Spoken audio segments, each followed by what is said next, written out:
టమాటా రసం ఏ విధంగా ప్రిపేర్ చేసుకోవాలో చూద్దాము. టమాటాలు, 4 పచ్చిమిరపకాయలు, కొద్దిగా వాటరు కుక్కర్లో వేసుకోవాలండి. ఇవన్నీ ఒక ఆనియన్, 4 వెల్లుల్లి రెబ్బలు, పసుపు, కొద్దిగా మెంతి పొడి, మిరియాలు, జీలకర్ర, సోంపు, కొద్దిగా ఓమ, కొద్దిగా ఆయిల్ అండి, సాల్ట్. ఓకే, ఇవన్నీ వేసుకొని ఒక 3 విజిల్స్ వచ్చేంత వరకు ఉడికించుకోవాలి.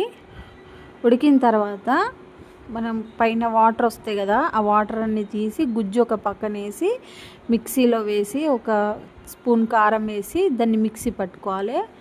పట్టిన తర్వాత ఆ మిక్సీలో కొన్ని వాటర్ వేసుకోవాలి.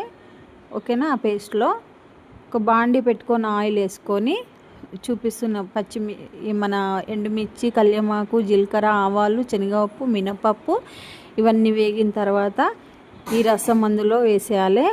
తీసుకున్న తర్వాత మనం కొత్తిమీరతో గార్నిష్ చేసుకొని వేడివేడి అన్నంలో టమాటా రసం సర్వ్ చేసుకుంటే చాలా బాగుంటుంది. Thank you so much.